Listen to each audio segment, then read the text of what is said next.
Hi, I am doctor Dilpreet Bajwa. मैं एक ENT surgeon हूँ और आज हम बात करेंगे बच्चों के हियरिंग लॉस के बारे में। आप घर बैठे कैसे पता लगा सकते हैं कि क्या आपके बच्चे को हियरिंग लॉस है कि नहीं। ये टॉपिक क्यों इम्पोर्टेंट है? ये टॉपिक इसलिए इम्पोर्टेंट है क्योंकि जिन बच्चों को जन्म से हियरिंग लॉस होता है वह बच्चे आगे जाके भाषा डेवलप करने में, स्पीच डेवलप करने में भी पीछे रह जाते हैं, क्योंकि जो बच्चा सुन नहीं पाता, ऑब्वियस सी बात है वो बच्चा बोल नहीं पाएगा। बोलेगा भी तो जो स्पीच है वो अनक्लियर रहेगी। एंड न्यूबॉर्न बच्चे इतने छोटे हैं, या 2 साल के बच्चे इतने छोटे हैं कि वो खुद से बता नहीं पाते हैं कि उनको हियरिंग का इशू है। That is why it is very important कि एज पेरेंट्स हमें ये पता हो कि हियरिंग के क्या माइलस्टोन्स हैं जो एक नॉर्मली डेवलपिंग बच्चे में आने चाहिए। एक newborn baby by the age of 1 month starts to show startle reflex. Startle reflex का मतलब क्या है कि अगर एकदम से कोई बहुत जोर से साउंड होगी, कोई बहुत लाउड साउंड होगी, तो बच्चा जो है आपको स्टार्टल रिस्पॉन्स देगा। वो अपने हाथ खोल लेगा, उनकी बॉडी को झटका लगेगा। साथ में ब्लिंक रिस्पॉन्स भी आता है, वो आंखें बंद करके ब्लिंक करेंगे।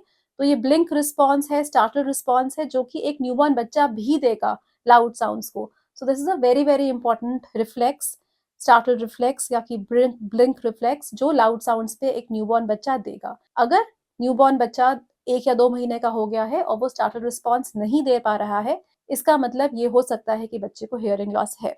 सेकेंड इज, जब बच्चा अबाउट 3 महीने का हो जाता है, बाय देन वो अपने पेरेंट्स की, अपने केयर गिवर्स की आवाज़ों को समझ पाता है। तो ऐसे बच्चे थोड़ा रिस्पॉन्स शो करते हैं, स्माइल करना शुरू करते हैं जब उनकी मदर या फादर या पेरेंट्स या केयर गिवर्स उनसे बात करते हैं। साउंड की डायरेक्शन में अपनी आईज टर्न कर सकते हैं।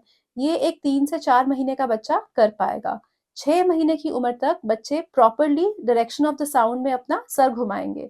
तो अगर बच्चा 6 महीने का हो गया है, साउंड की डायरेक्शन में सर नहीं घुमा पा रहा है, पेरेंट्स की आवाज़ को पहचान के खुश नहीं हो रहा है, स्माइल नहीं कर रहा है, कोई रिस्पॉन्स नहीं दे रहा है, तो ऐसे बच्चे को हियरिंग लॉस हो सकता है।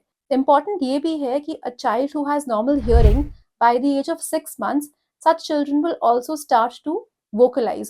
वोकलाइज का मतलब है कुछ आवाजें निकालना शुरू करेंगे, जिसको हम कूइंग साउंड्स बोलते हैं।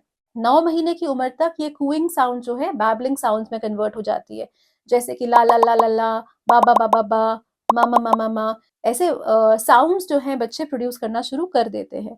तो अगर बच्चा 9 महीने का हो चुका है और बैबलिंग नहीं कर पा रहा है, 9 महीने का हो चुका है, अपने पेरेंट्स की आवाज़ को नहीं पहचान पा रहा है, 9 महीने का हो चुका है, साउंड किस तरफ से आ रही है उसको समझ में नहीं आ रहा है, तो there is a high likelihood कि इस बच्चे को हियरिंग लॉस हो सकता है। By the age of 1 year बच्चे थोड़े-थोड़े शब्द बोलना शुरू होते हैं। अगर कोई बोलता है बाय, तो उनको समझ में आना शुरू होता है कि बाय बोल रहे हैं। सिंपल चीज़ें जैसे कि नो, बाय, आजा, पानी, एक-एक वर्ड जो है बच्चे समझना शुरू हो जाते हैं और कुछ बच्चे एक-एक शब्द बोलना भी शुरू हो जाते हैं। अगर बच्चे कुछ meaningful words by the age of 1 year नहीं बोल पा रहे हैं या स्मॉल सेंटेंसेस नहीं समझ पा रहे हैं, तो there is a high likelihood कि इन बच्चों को हियरिंग लॉस है। कुछ बच्चे हाई रिस्क होते हैं फॉर हियरिंग लॉस।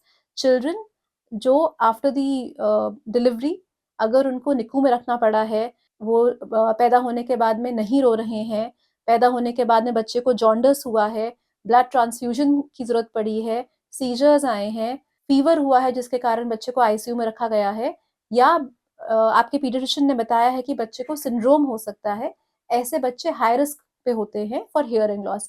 ऐसे बच्चों का definitely at the time of birth hearing screening होना चाहिए। Thank you.